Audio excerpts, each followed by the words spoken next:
एक पुरानी कहावत है, Afghanistan is a graveyard of empires. Afghanistan एक ऐसा मुल्क, एक ऐसा देश है जिसे बड़ी बड़ी रियासतों और महाशक्तियों की कब्रगाह कहा जाता है। अफगानिस्तान के बारे में ऐसा कहा जाता है कि दुनिया की कोई भी ताकत, कोई भी महाशक्ति आज तक इस मुल्क पर कब्जा नहीं कर सकी। सोवियत संघ और अमेरिका जैसे देशों को भी इस मुल्क से खदेड़ दिया गया, लेकिन भारत में एक ऐसा योद्धा था जिसने अफगानों को हिलाकर रख दिया था। आज की कहानी उस महान योद्धा की कहानी है जिसे दुनिया हरि सिंह नलवा के नाम से जानती है।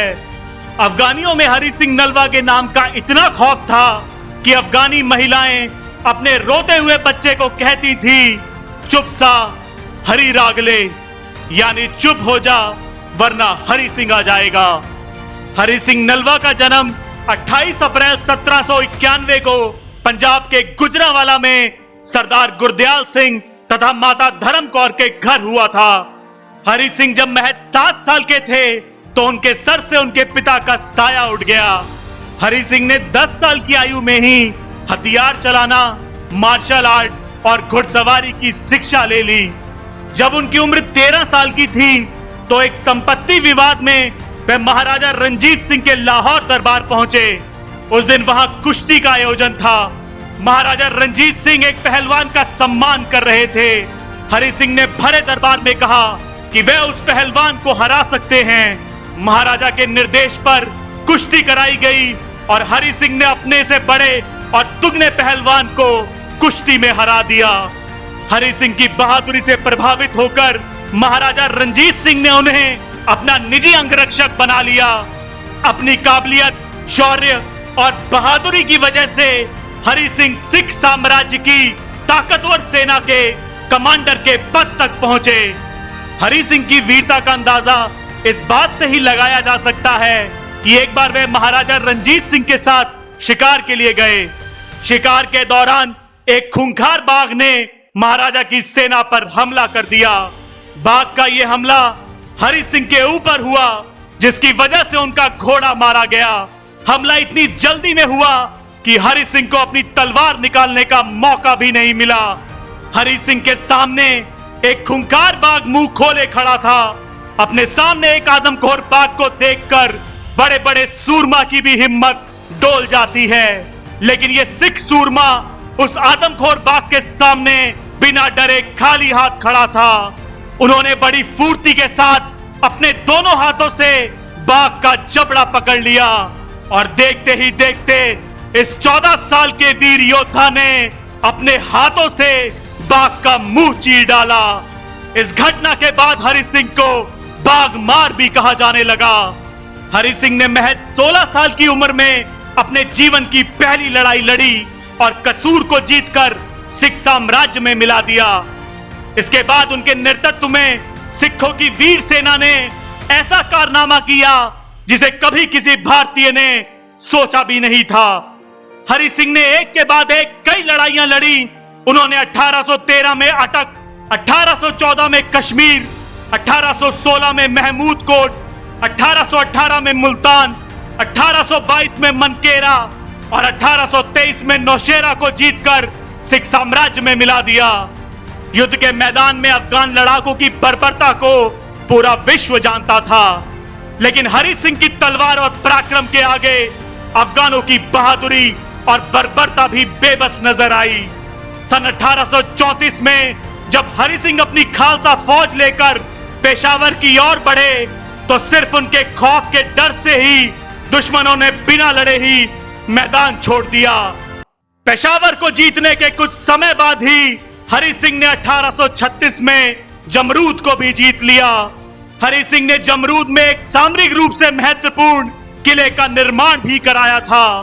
जमरूद को जीतने के बाद अब सिर्फ काबुल को जीतना ही रह गया था और उस वक्त काबुल पर दोस्त मोहम्मद खान का राज था। उधर दोस्त मोहम्मद इस ताक में था कि उसे एक सही मौका मिले ताकि वे जमरूद और पेशावर को फिर से जीत ले। साल था 1837 जब दोस्त मोहम्मद का इंतजार खत्म हुआ। 1837 में महाराजा रंजीत सिंह के पोते की शादी थी। इसमें तमाम राजा महाराजा और अंग्रेज अफसर बुलाए गए।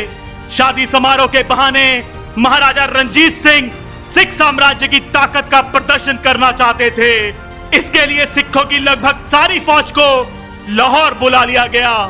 काबुल के राजा दोस्त मोहम्मद को भी मेहमान के रूप में बुलाया गया। जमरूद के किले में सिखों के मात्र 600 सैनिक थे। अफगानों को पलटवार के लिए यह सबसे बेहतर मौका लगा। हरि सिंह ने खतरे को भांप लिया। हरि सिंह लाहौर नहीं गए और उन्होंने पेशावर में ही रहना बेहतर समझा। बाद में वो भी जमरूद के लिए निकल गए, क्योंकि उन्हें पता था कि अफगान पूरी ताकत से जमरूद पर हमला करेंगे।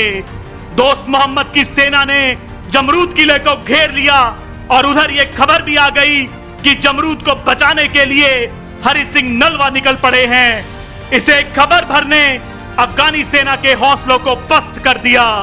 28 अप्रैल 1837 के दिन भीषण जंग हुई। हरि सिंह गंभीर रूप से घायल हो गए। अपनी शहादत के वक्त प्राण छूटते छूटते नलवा ने आदेश दिया कि अगर वे मर भी जाएं तो उनकी मौत की खबर किसी भी सूरत में बाहर ना निकल पाए।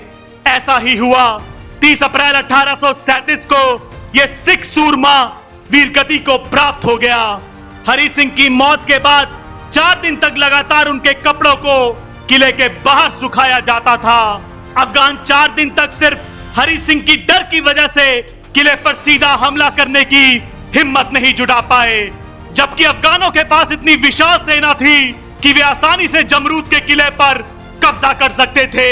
4 दिन के बाद हरि सिंह की मौत की खबर जब तक बाहर आई, तब तक लाहौर से सिखों की एक विशाल फौज जमरूद पहुंच गई। अफगान सेना हार कर लौट गई। जमरूद को हरि सिंह नलवा ने अपनी शहादत देकर बचा लिया। हरि सिंह नलवा की आखिरी ख्वाहिश के मुताबिक उनकी मृत्यु के बाद उनकी राख को उसी अखाड़े में मिला दिया गया जिस अखाड़े में उन्होंने अपनी जिंदगी की पहली लड़ाई जीती थी। 2014 में ऑस्ट्रेलिया की पत्रिका ने इतिहास के 10 सबसे महान विजेताओं की सूची में सबसे पहला स्थान हरि सिंह नलवा को दिया था। उम्मीद है आपको इस सिख सूरमा की शौर्य गाथा पसंद आई होगी। मेरी आप सबसे एक गुजारिश है कि अपने बच्चों को अपने देश के इस महान योद्धा के बारे में बताएं। अगर आपको मेरी एक कोशिश पसंद आई है तो वीडियो को लाइक करें, चैनल को सब्सक्राइब करें और आप अपने विचार मुझे कमेंट बॉक्स में लिखकर जरूर बताएं। जय हिंद।